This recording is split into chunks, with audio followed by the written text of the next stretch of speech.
तो हाँ, हम आगे बढ़ रहे हैं वेक्टर में, ठीक है ना, क्योंकि 3D में थोड़ा बहुत बाकी रह गया हमारा 11.2, वो हम ख़त्म करेंगे, लेकिन उसके लिए हमको वेक्टर की ज़रूरत पड़ेगी।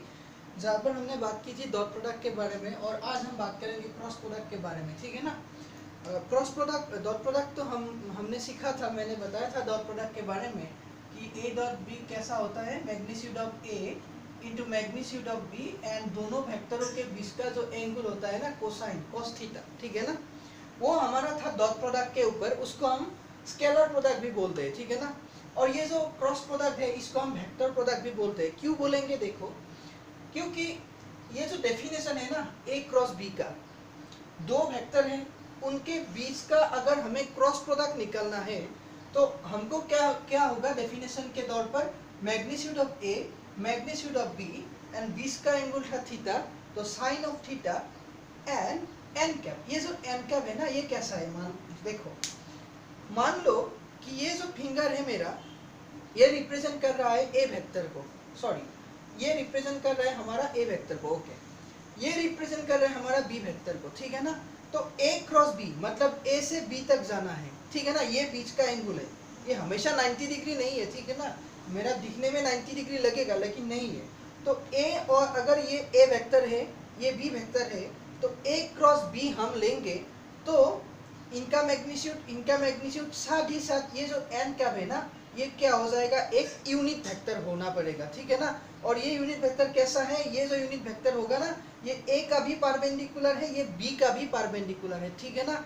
समझ में आ रही है बात, मतलब कि ऐसा अगर तुम सिस्टम कंसीडर करोगे, ये इधर ए वेक्टर इधर बी वेक्टर और ये बीच का एंगल थीटा, तो ए क्रॉस बी जो आएगा ना, उनका जो परपेंडिकुलर यूनिट वेक्टर होगा वो ए का भी परपेंडिकुलर बी का भी परपेंडिकुलर, मतलब ये जो एन कैप आ रहा है ना, ये ए और बी जिस प्लेन में है उस प्लेन का परपेंडिकुलर है, और साथ ही साथ ए और बी का भी क्या है, परपेंडिकुलर है, ठीक है ना।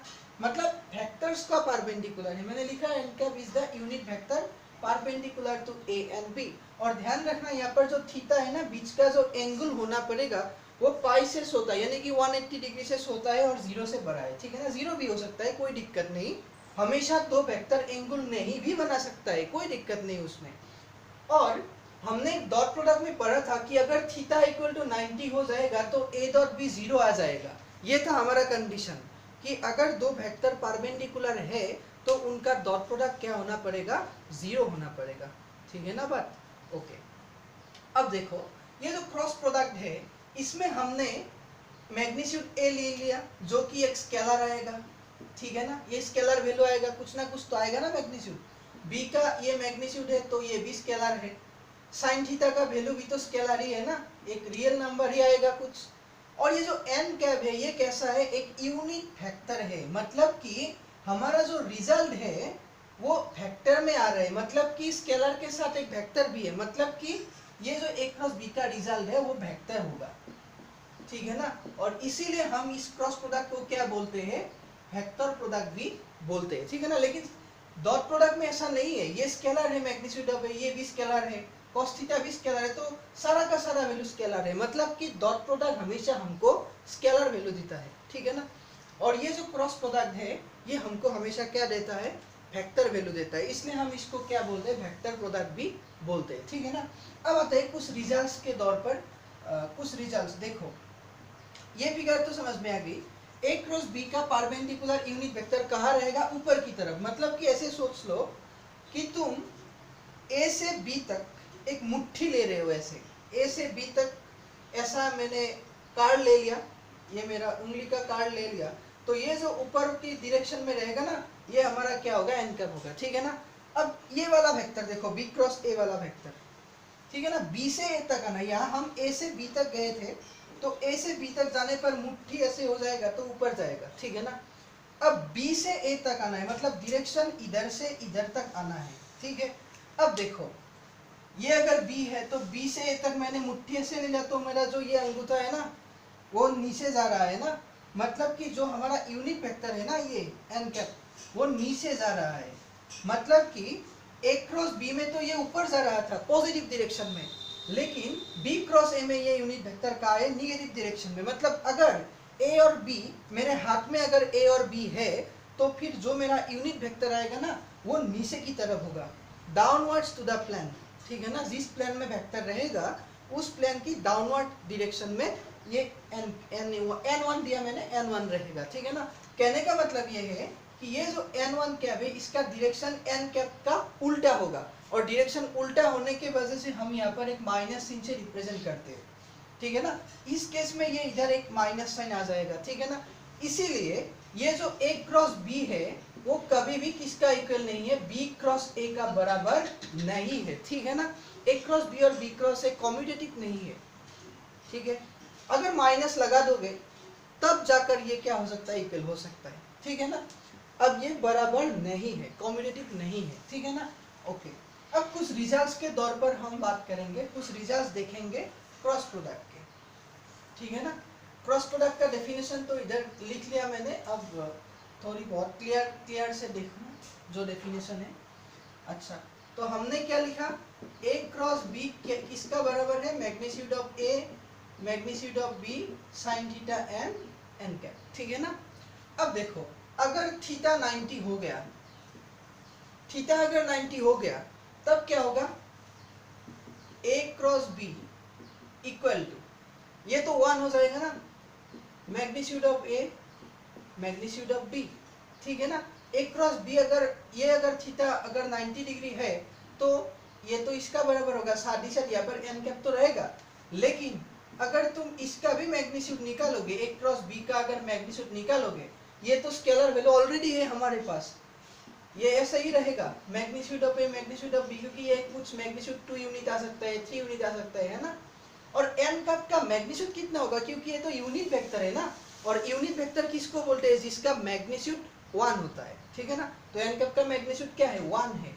मतलब कि magnitude of a cross b भी एक वेक्टर ही होगा, और उसका मैग्नीट्यूड किसके बराबर हो जाएगा, magnitude of a into magnitude of b। किस केस में, जब थीटा 90 डिग्री, जब दोनों वेक्टर परपेंडिकुलर होता है, ठीक है ना। और हम अगर यहाँ पर देखें तो a डॉट b क्या हो जाएगा, 0 हो जाएगा, जब थीटा क्या हो जाएगा, 90 होगा, ठीक है ना। a डॉट b क्या हो जाएगा, 0 हो जाएगा, ठीक है। अब देखो ये तो पहली केस थी। दूसरी केस में देखो, अगर थीटा 0 डिग्री है और 180 डिग्री है, 0 या फिर 180, मतलब कि कैसा है, दोनों वेक्टर ऑपोजिट वाला है ऐसा, ठीक है ना।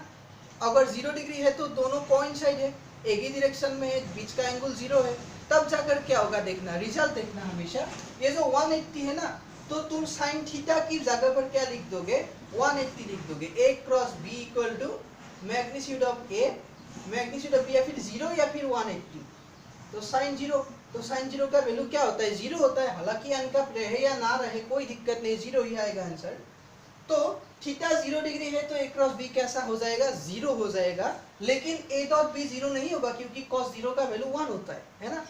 ओके, अब देखो a क्रॉस b का वैल्यू 0 है और थीटा कितना है, 0 था, इसलिए तो 0 आ गया ना, साइन 0 का वैल्यू 0 है, या फिर 180 रखोगे तो भी 0 आ जाएगा, है ना। तो इस केस में हम बोलेंगे कि ये जो a और b वेक्टर है ना, ये पैरेलल वेक्टर्स है, ठीक है ना, कोइंसाइड है या फिर क्या है, पैरेलल वेक्टर है, ठीक है ना। तो फिर जब भी हमको क्वेश्चन में गिवन होगा कि a और b पैरेलल वेक्टर्स है, तो हमको क्या मालूम होना चाहिए कि a क्रॉस b क्या होगा, 0 होना पड़ेगा, ठीक है ना कंडीशन। ओके, और एक रिजल्ट देखना, हाँ 3 नंबर में हम बात करेंगे। और अगर ऐसा हो गया तो इम्प्लाइज क्या हो जाएगा, a वेक्टर पैरेलल टू क्या हो जाएगा, b वेक्टर हो जाएगा, ठीक है ना। ओके, आगे देखते हैं। और हम देखना, ये 2 रिजल्ट हमको याद रखना है, या फिर मालूम ही होना चाहिए, क्योंकि डेफिनेशन याद रहेगा तो कंडीशन भी हम अप्लाई कर सकते हैं, कोई दिक्कत नहीं उसमें। नेक्स्ट हम जाते हैं कि अगर हमको क्रॉस प्रोडक्ट निकालना है तो हम कैसे निकालेंगे दो वेक्टर्स का। और उससे पहले हमको ज़रूरत पड़ेगी, जैसे मैंने डॉट प्रोडक्ट में बताया था, आई डॉट आई क्या होता था, 1 होता था, जे डॉट जे ये भी 1 है, के डॉट के ये भी 1 था। क्यों, क्योंकि यूनिट वेक्टर्स थे और बीच का एंगल 0 थे, और ये डॉट प्रोडक्ट है, मैंने डॉट सिंबल लगाया, इसका मतलब ये था कि मैग्नीट्यूड ऑफ के, इसका मतलब बता रहे, तीनों का मतलब एक ही है। इसका मतलब क्या है, magnitude of A magnitude of B cosine of बीच का एंगल कितना है, 0 डिग्री है, क्योंकि के कैप किस डायरेक्शन में होता है, जेड डायरेक्शन में, अगर ये z एक्सिस है ऊपर की तरफ, ये x है ये y है, तो z एक्सिस की डायरेक्शन पर k कैप है और k कैप के साथ k कैप का ही डॉट प्रोडक्ट ले रहे हैं, मतलब कि दोनों का बीच का एंगल तो 0 ही है ना, इसलिए ये तो 1 हो गया, इसका वैल्यू 1, इसका वैल्यू 1, मतलब ये तीनों का वैल्यू कितना था हमारे पास 1 था। अब सवाल ये है कि अगर हम तीनों के बीच में, दोनों के बीच में क्रॉस लगा दे तब क्या होगा, देखते हैं वो भी, है ना। देखो इस केस को कंपैरिजन करके देखना, डॉट प्रोडक्ट के बारे में तो बहुत आसानी था, क्रॉस प्रोडक्ट में थोड़ा सोचना पड़ेगा। देखो I क्रॉस I क्या आता है, डेफिनेशन के तौर पर magnitude of I sine of 0 degree n cap. अब देखो ये जो n कैप है ये कैसा हो सकता है, देखो ये I कैप है, ऐसा मान लो कि ये x है, ये y है, ये z है, तो इधर I कैप है, I कैप के साथ I कैप का ही मैं क्रॉस प्रोडक्ट ले रहा हूँ, बीच का एंगल तो 0 है ना, तो साइन 0 का वैल्यू तो 0 आ जाएगा, मतलब I क्रॉस I कैसा आ गया, 0 आ गया, लेकिन डॉट प्रोडक्ट में 1 आ रहा था, है ना। उसी तरह j cap cross j cap, इस केस में भी मैग्नीट्यूड तो उसका 1 है, कोई दिक्कत नहीं इससे, लेकिन बीच का एंगल तो 0 है ना, तब जाकर क्या हो जाएगा, इसका वैल्यू भी हमारे पास कितना आ जाएगा, 0 आ जाएगा, है ना, ये भी 0 है, ठीक है। उसी तरह k cap cross k cap, ये भी 0 हो जाएगा, magnitude of k sine of 0, ये n का रख दो, कोई दिक्कत नहीं इसमें, तो ये भी 0 हो जाएगा, साइन 0 0 है ना। तो ये हो गया हमारा क्रॉस प्रोडक्ट के बारे में। अब बात करते हैं डॉट प्रोडक्ट में कैसा था, I डॉट j जब हम निकाल रहे थे तो तुम कैसे निकाले थे, I magnitude of j, cosine of बीच का एंगल कितना था, 90 था, कितना था बीच का एंगल, 90 था, और वो था 0। डॉट प्रोडक्ट जब हम दो अलग अलग यूनिट वेक्टर के ले रहे थे तब 0 आ रहे थे, I dot j 0, j dot k तब भी क्या आ रहा था, 0, k डॉट I तब भी 0, क्योंकि बीच का एंगल 90 था और वो कोसाइन रेशियो में था। अब बात करते हैं जब यहाँ पर हम क्रॉस लगाएंगे तो क्या हो जाएगा, क्या रिजल्ट सेम रहेगा, देखते हैं हम, ठीक है ना। तो देखना यहाँ पर फिगर को ध्यान में रखना हमेशा। तो मैंने क्या किया, इधर x लिया, इधर y लिया और इधर z लिया, ठीक है ना।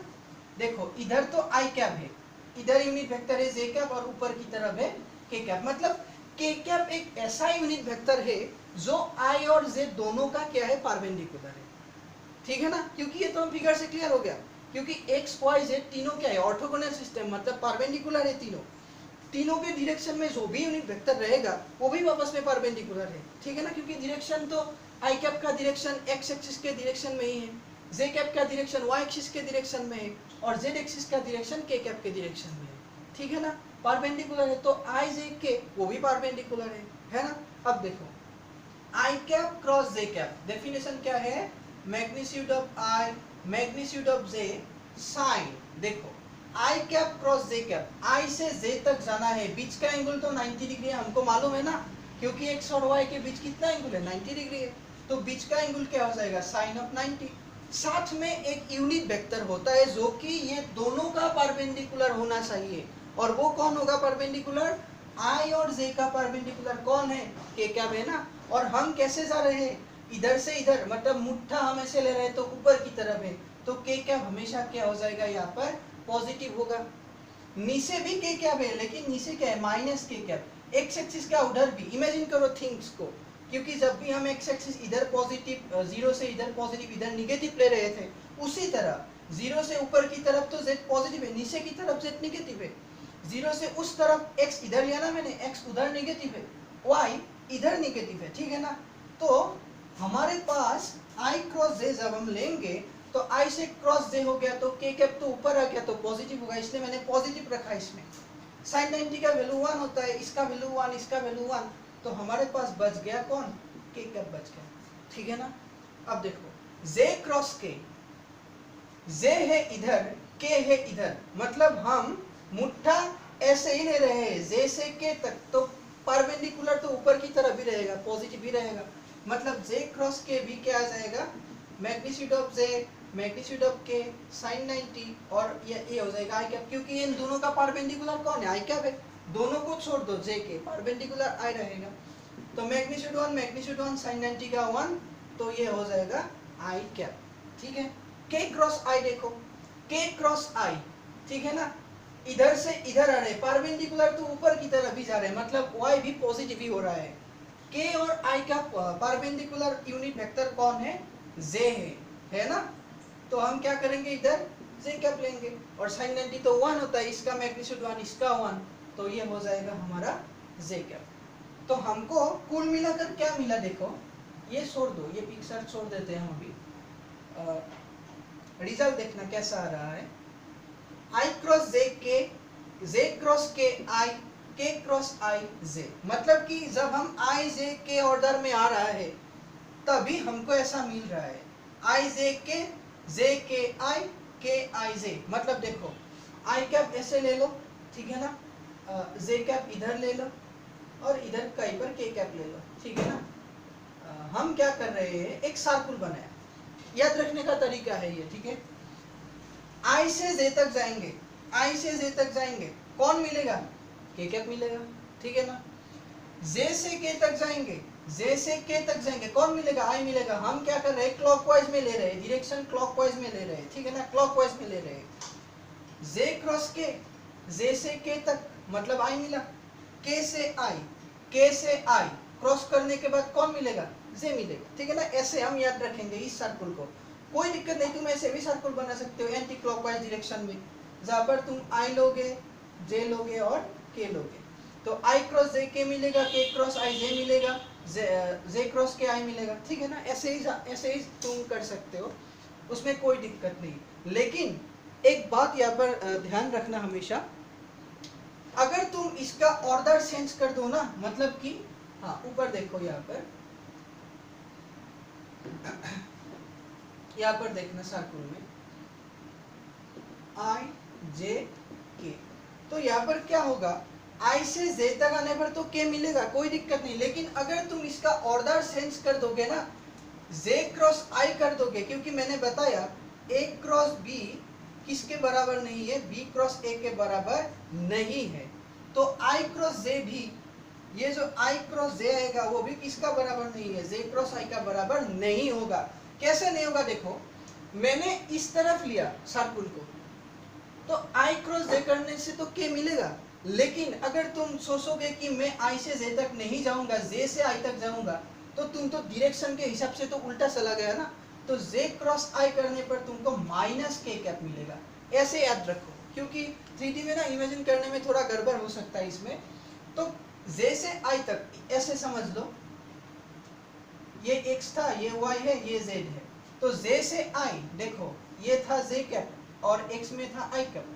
J से I तक तुम आओगे तो मुट्ठी घुमाना पड़ेगा ना, J से I तक मुट्ठी घुमाने से ये जो अंगूठा है मेरा नीचे जा रहा है ना, मतलब माइनस की तरफ जा रहा है, इसलिए माइनस K कैप, ठीक है ना। तो तुम लोग इस चीज को सर्कुल से याद रखना हमेशा, इस सर्कुल से, कि हम क्लॉकवाइज डायरेक्शन में ही वेक्टर्स को लेंगे, ठीक है ना। उसके बाद अगर तुम इस डायरेक्शन को चेंज करोगे, I J K इस डायरेक्शन को तुम अगर चेंज कर दोगे ना, इस डायरेक्शन को तुम उल्टा ले दोगे तो माइनस आ जाएगा, J क्रॉस I करने पर क्या आ जाएगा, माइनस K कैप। तो हम ऐसे ही एक रिजल्ट यहाँ पर लिख सकते हो, ठीक है ना।